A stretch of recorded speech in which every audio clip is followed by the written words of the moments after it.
Welcome to my first vegetable garden. Today I'm going to show you how to pot up pepper plants where they've been overseeded, where you have multiple plants in a single cell. I'm going to use this one as an example because I accidentally planted sage in there. I forgot that I planted sage and then I put in all these shishito peppers. So I'm going to show you how to break up basically the root ball of these plants and then transplant them, single plants, into containers. In my last video I showed you how to pot up tomato transplants when they were by themselves. A single plant, you just pop it up. It's pretty straightforward. Check out my channel if you want more information on that. So we can do this process even though I'm using peppers for tomatoes, eggplants, pepper plants.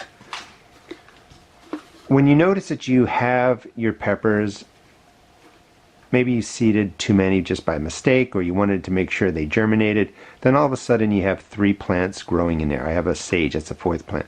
When you get to about this height, when they have 4 sets of true leaves, that's a set right there, that's a set right there.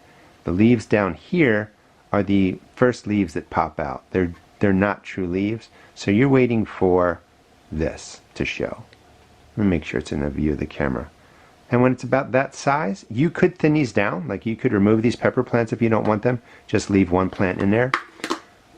To do this, you're going to pop out the cell. You're going to have to break up the block of seed starting mix. Let me put this down real quick. First, I want to fill the containers that they're going to. So these are going into larger containers.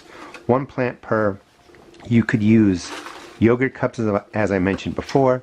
You could take water bottles, cut them in half, just poke holes in the bottom. You're going to loosely put the soil into there. And we're potting up into a bigger container.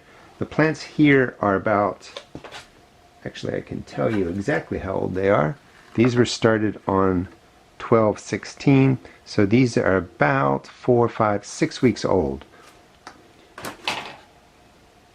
We're going to put them right into here. So here is the here are the clumps of peppers, and again you could do this with tomato and eggplant. So you're going to take the root ball, and you want this to be somewhat dry. It can be a little bit moist, but you don't want it to be soaked because you want to just gently crush it up and tap away the starting mix.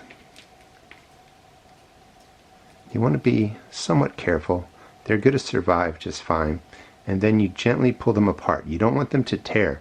Just keep working them apart.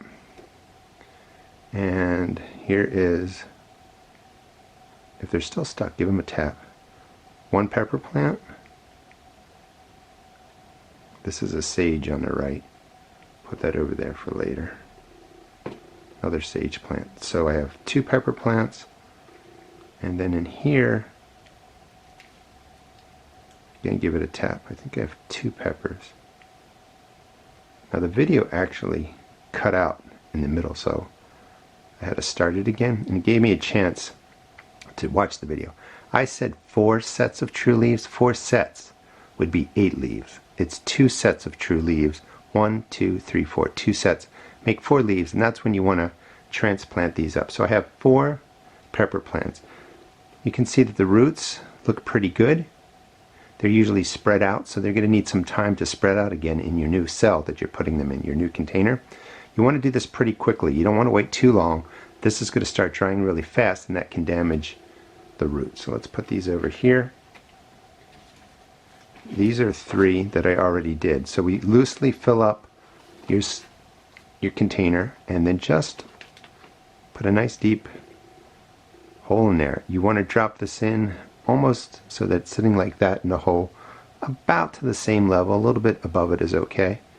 And we're just going to work them all in there. And then just drop in some soil.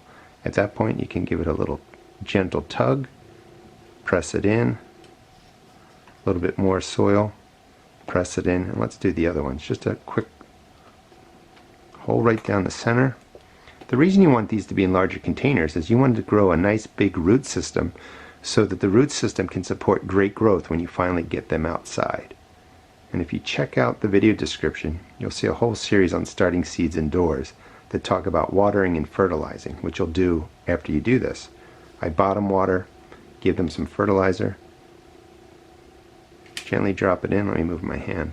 And then just gently tug it around, press it in. And then one more. Nice hole. Root system. Get it in there. Give it a little help if you need to. A little bit of soil. Gently tug it around, press it in. And that's how quickly you can plant up tomatoes, peppers, again, eggplant. They're going to flop over a little bit because you've disturbed them. Sometimes people don't like to put them right under their grow lights. You can put them to the side for 2 days, kind of just let them get their strength back, then put them in the light. When you put them in the light, they're going to use more water basically. So sometimes it's nice just to set these to the side for 2 days, bottom water, let the water seep in. You could give them some fertilizer in that water, and then these are going to be fine. After 2 days, put them back under the lights. But this is the process that I use whenever I have tangled root systems for tomatoes, peppers, and eggplant. And please subscribe to my first vegetable garden. I will link in the video description my 6-part series so far on starting seeds indoors. It covers potting mix, containers, watering, fertilizing, lighting, everything you need to know to grow your seed starts. Thanks so much for watching. Check out my seed shop at therustedgarden.com, and please follow me. I'll show you how to grow just about everything you need to indoors to have wonderful transplants to go out into your garden. Thanks for watching.